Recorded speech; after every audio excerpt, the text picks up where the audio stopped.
Donc on va essayer, contrairement au personnage du film, de re-rentrer dans le cadre du tableau pour revenir sur cette histoire. Parce que c'est un film qui est un peu singulier dans votre carrière, dans votre travail, que ce soit par cette forme qui met les différentes formes d'animation, mais aussi parce qu'au départ, c'est un des rares films dont vous n'avez pas écrit l'histoire. C'est vous qui l'avez rédigé, Annick. Le point de départ, donc, c'était quoi ? Qu'est-ce qui vous a amené cette idée en tête ? Ou cette histoire ? Alors, je pense une très grande inconscience. Je m'étais dit que je me demandais par moments d'où venait cette idée de création, pourquoi vouloir raconter des choses, d'où ça venait, comment ça circulait, comment ça arrivait. Et je me suis dit que le mieux, c'était d'écrire une histoire sur ce sujet sans me rendre vraiment compte de la complexité du sujet. Ni savoir même si ça pouvait aboutir à quelque chose. Donc, il a fallu choisir évidemment un art pour parler de l'art. Et j'ai choisi la peinture parce que j'adore la peinture. Et bon, après, ça a été une longue aventure. Ça m'a pris quand même 2 bonnes années pour mettre ça en place. Et quand j'ai commencé à faire bouger mes personnages et à les faire rentrer dans un tableau, ça en sortir, tout ça. Après, c'est devenu un jeu. Et ça s'est fait tout seul. Il n'y avait plus qu'à suivre les personnages, avoir toutes les idées qu'ils pouvaient avoir. Et puis, il n'y avait plus qu'à les suivre, en fait, et utiliser tout l'univers de la peinture. Voilà. Mais enfin, bon, il y avait plein de pièges. Sauf qu'il n'y a pas que l'univers de la peinture, parce qu'il y a plusieurs manières de lire le film. Il y a d'un côté une lecture potentiellement qui peut être une lecture sociale, politique, sur un côté de système de classe, entre les personnages des Toupins, des Paffini et des Roff, et il y a aussi une histoire d'amour. Et les deux ont autant d'importance. Mais j'aimerais savoir pour vous deux, laquelle avait le plus d'importance ? Qu'est-ce que vous teniez le plus à raconter ? C'est une histoire d'amour ou une lecture, quelque part, sociale ? Tu voulais que je réponde ? Tu as ton idée là-dessus ? Quand on travaille ensemble avec Jean-François, on aime bien quand même qu'il y ait plusieurs niveaux de lecture sur une même histoire. Donc, il y avait toujours avec l'animation le problème de savoir si on faisait un film pour les enfants ou pas. Parce que les producteurs, quand même, ils sont très attachés à ce genre de détails. Nous, un peu moins, beaucoup moins même. Donc, je m'étais dit qu'il fallait quand même qu'un public d'enfants puisse comprendre cette histoire qui n'était pas forcément une histoire qui s'adressait aux enfants a priori. Parler de la création, c'est pas trop leur truc. Et puis finalement, ça permet aussi de parler de plusieurs choses à la fois. Voilà. Jean-François ? Excusez-moi, je suis un petit peu ému parce que j'étais pris au dépourvu. Je n'avais pas vu ce film depuis... plusieurs années. Une dizaine d'années au moins. Et puis là, on est dans un cas un peu particulier, c'est-à-dire je suis vraiment en fin de carrière, donc je fais pas mal d'avant-premières avec mon dernier film. Et revoir ce film ce soir, ça m'a fichu un coup, je l'ai dit. C'est vraiment le plus beau film. Alors c'est idiot de dire ça quand on parle de son propre travail. D'abord parce que c'est le plus beau scénario qu'on a pu avoir pour faire les 7 longs métrages. Et puis voilà, je suis un petit peu sous le... À la fin du film, sous cette barbe et cette moustache de patriarche, c'est vous. Oui. Donc c'est vous le peintre. Avec quelques années de moins. Ouais.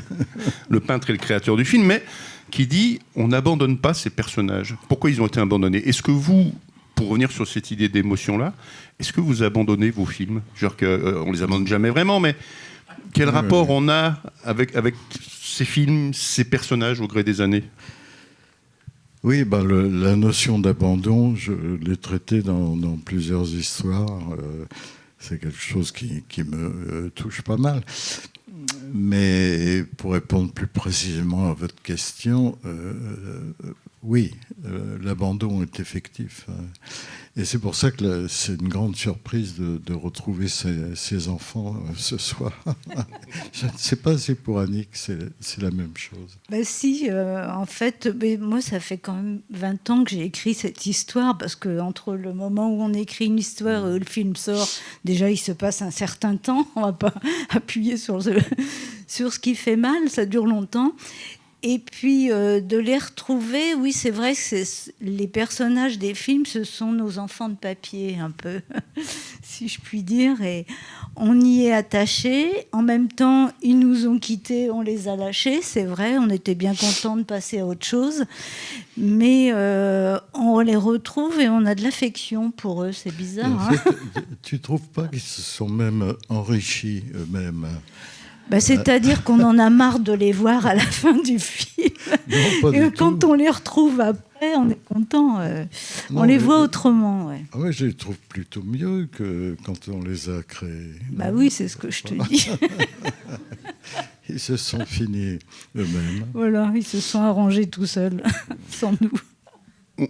On va revenir sur les motifs de la peinture, des influences, mais je vais faire une petite divergence sur le côté politique, sans aller sur le discours politique du film, mais j'avais lu à l'époque que pour le personnage du grand chandelier, vous vous étiez inspiré d'Édouard Balladur pour faire cette forme-là. Est-ce que c'est vrai, d'une part? Et pourquoi Édouard Balladur? Parce que c'était lui qui était au pouvoir, je suppose, à l'époque. Je ne me rappelle pas très bien. Non, c'est le... Moi, j'aimais beaucoup Édouard Balladur, physiquement, je veux dire, hein, politiquement un peu moins. Mais oui, on s'est inspiré, voilà, de sa façon de parler aussi, qui était un petit peu enrobée, comme ça. Et donc, pour aller sur la peinture, il y a beaucoup de motifs et de peintres dont on repère les influences dans le film, mais c'est jamais didactique.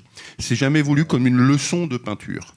Par contre, ça correspond à une époque particulière de la peinture. C'est-à-dire que les peintres qu'on voit, de Modigliani à Matisse, en passant par certains Picasso par exemple, ça correspond à une époque qui était plus ou moins les années folles, plus ou moins le Paris des années 10-20, donc avant qu'on arrive à l'art abstrait.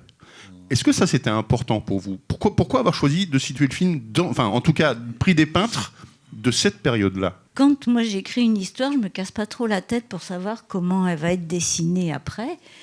Et j'avais imaginé un peintre qui pouvait être Picasso, par exemple, avec des refs qui pouvaient être les petits personnages de Picasso, comme le joueur de Diol, des petits croquis comme ça, très jetés. Et voilà.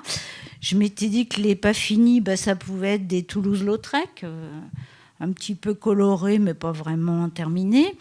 Et puis que les tout peints, ça c'était plus ouvert, ça pouvait être pas mal de choses. Et quand Jean-François a lu le scénario, il a fallu qu'il m'a dit non, mais c'est pas possible, on peut pas mélanger picturalement des styles tellement différents qu'on va pas s'y retrouver. Il a dû carrément créer le personnage du peintre et son œuvre pour trouver une unité stylistique. On avait quand même décidé que c'était le début du XXe. Oui. Et puis, ça ne s'est pas fait tout seul. C'est vraiment l'apport de Jean Palentin, le chef décorateur du film, qui a été essentiel. En revoyant le travail qu'il a fait, je suis assez épaté. Alors, l'histoire, oui, c'est la peinture. Il y a Chagall aussi.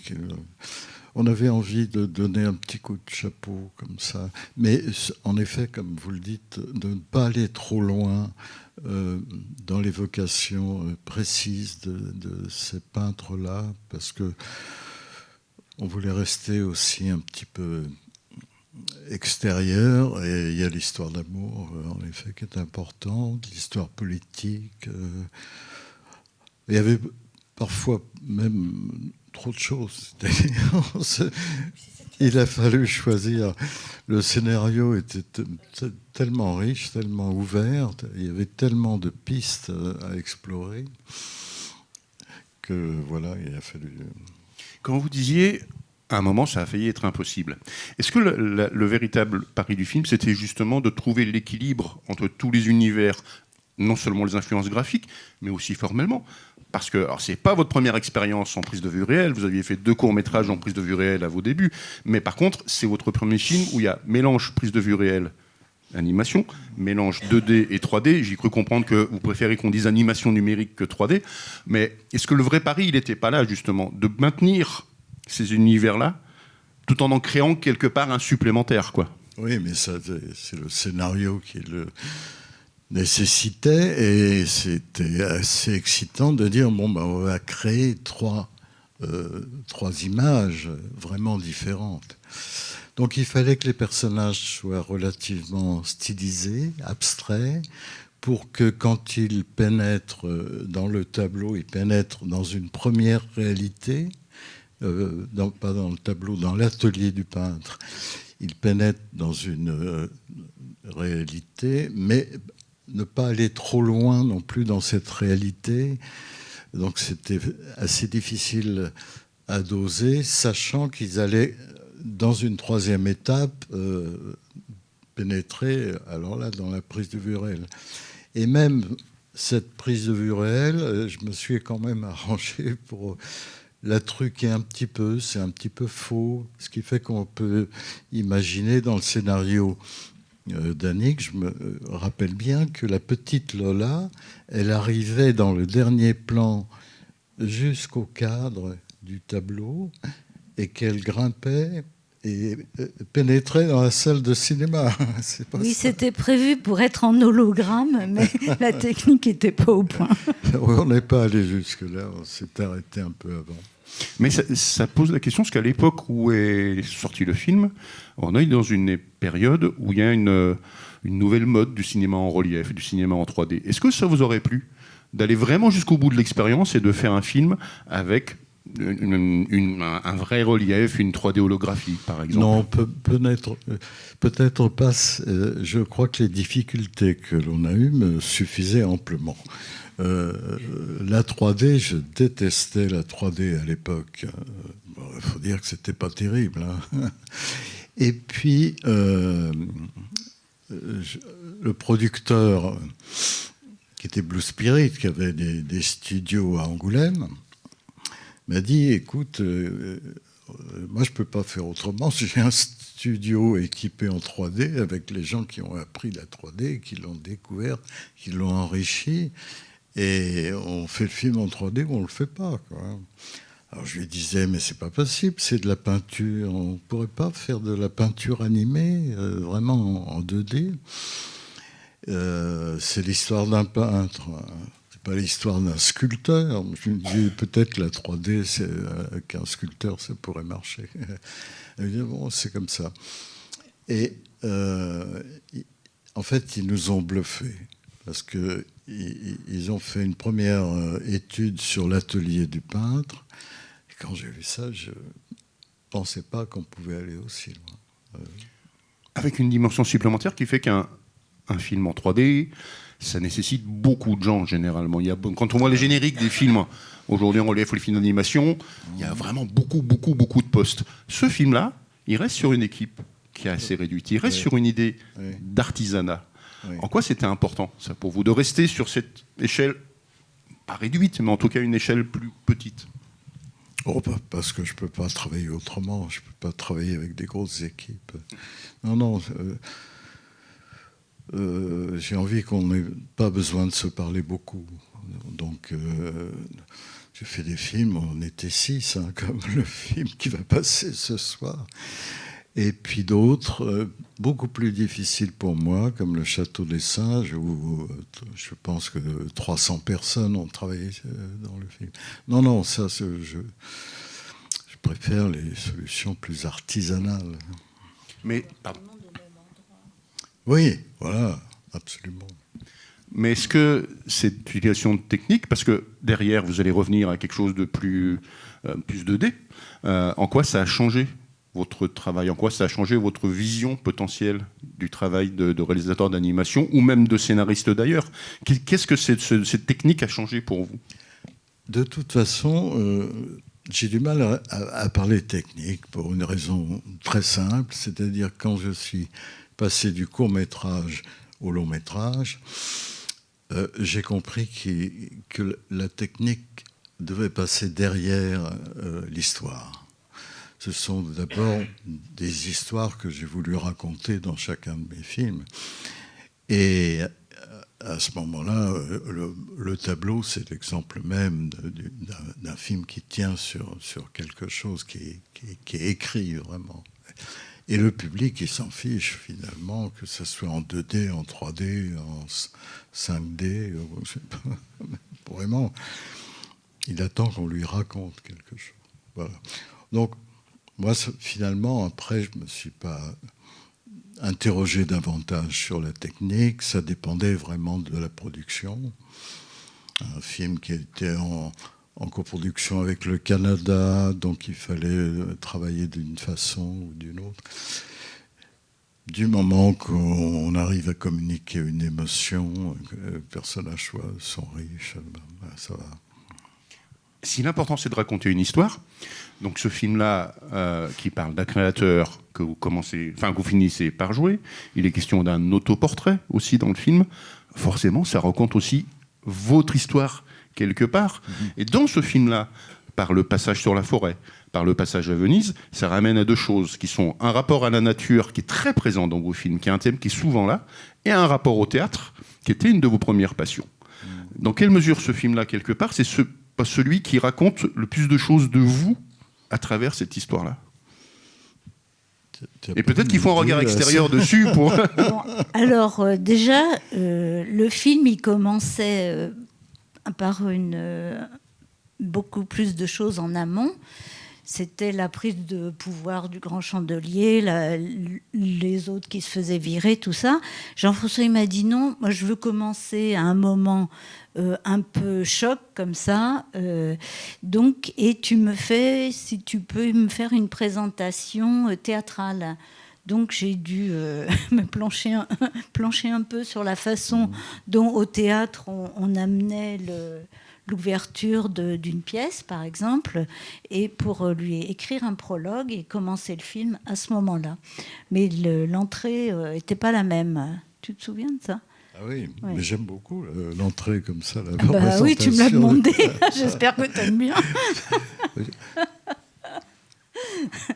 Donc, par exemple, ça, c'est en lien avec le théâtre, complètement. Ouais. Et puis, l'autre chose, c'est... Non, c'est cette idée que, quelque part, c'est un film qui parle aussi de Jean-François, par ce rapport à la nature, qui est quand même une thématique qui est très présente depuis Gwen, dans le Château des Singes, dans l'île de Blackmore. Il y a un vrai rapport à la nature, mais qui existe là aussi dans certaines parties du film. Oui.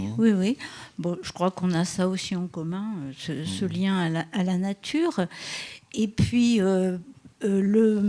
à un moment donné, je me suis dit aussi, finalement, la peinture, peut-être qu'elle a bouclé la boucle. Qu'est-ce qu'on peut imaginer comme prolongement à la peinture aujourd'hui? C'est difficile, on dirait qu'on a bouclé cette boucle-là. Et à un moment, je me suis dit, peut-être que le peintre, justement, c'est l'animateur. C'est celui qui va donner vie à la peinture. Et j'ai commencé à m'attacher à ce que ce soit Jean-François qui joue le rôle du peintre. Il n'était pas trop d'accord, pour tout vous dire. Et finalement, ça s'est fait comme ça. Et je trouve que c'est assez bien. Je me suis dit, peut-être le cinéma d'animation, c'est la petite extension qu'on pourrait faire à la peinture. Mais bon, c'est pas sûr, hein. Non, tu en parles beaucoup mieux que moi. Mais je reviens sur cette séquence finale, parce qu'il y a une séquence qui est assez inhabituelle pour vous, qui est cette vraie combinaison de prise de vue réelle et d'animation avec votre main et ce personnage qui arrive dedans. Est-ce qu'à un moment, parce que vous venez quand même de quelque chose qui est plus graphique, qui est plus manuel, qui est le dessin, est-ce qu'à un moment vous vous êtes dit ça va pas marcher, le résultat sera pas ce qu'on espère? Est-ce qu'à un moment vous avez eu des craintes de ne pas pouvoir arriver au résultat que vous souhaitiez? Oui, mais comme je le disais, c'était pas très grave, c'était un peu faux. Et je crois que la séquence montre bien que ce personnage... Moi, je suis pas comédien, donc je pouvais pas jouer ça d'une façon très convaincante. Mais je crois que c'est pas grave dans le film. Il y a, je sais pas, il y a quelque chose qui passe, dont je suis vraiment content. En ce moment, je suis très sévère avec mes derniers films parce qu'ils sont encore trop présents en moi. Et celui-ci a pris beaucoup de distance et je le trouve très beau. Je te félicite. Je crois que vous n'êtes pas le seul.